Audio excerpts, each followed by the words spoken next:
இன்றைக்கி நம்ம பார்க்க போகிறது biology question paper 11th standard. இதில்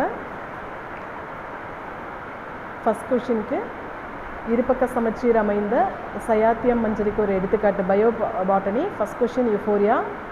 செகண்ட் கொஷினுக்கு ஆன்சர் குக்கர்பிட்டேசி.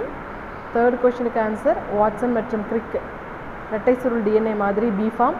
ஃபோர்த்து கொஷினுக்கு சுவாச தளப்பொருள் புரதம் எனில் சுவாச ஈவின் மதிப்பு 0.7. And then question number 5 numerical taxonomy எண்ணியல் வகைப்பாடு. question number 6 statement 1 is wrong but statement 2 is correct. match the following அதுக்கு ஆப்ஷன் A வந்து கரெக்டாக இருக்குது. question number 8 bryophytical வந்து கரெக்ட் ஆப்ஷன். செக்ஷன் 2ல question number 9 வந்துட்டு write any two types of special inflorescence. Nucleoside மற்றும் நியூக்ளியோடைடு வேறுபடுத்துக. டைலோஸ்கள் பற்றி சிறு குறிப்பு. நீராவி போக்கின் வகை. காற்றூடக வளர்ப்பு என்றால் என்ன? ஈனலோசன் வரையறுக்கவும். அப்புறம் செக்ஷன் 3ல வந்துட்டு இந்த கொஷின் இருக்குது. இது செக்ஷன் 3ல இருக்கிற கொஷின்ஸ்.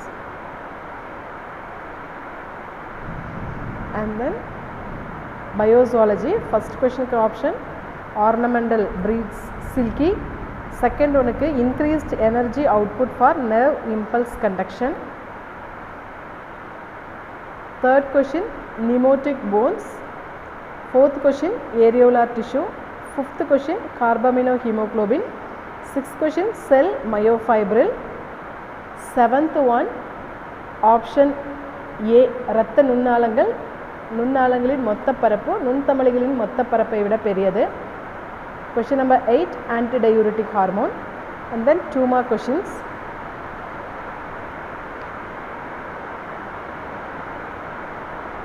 and 3 more questions.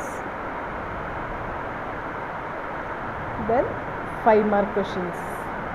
இவ்வளோதான் கொஷின் பேப்பர். ரொம்ப ஈஸியாக இருந்தது. ஈஸியாக மார்க்ஸ் ஸ்கோர் பண்ணலாம். தேங்க்யூ.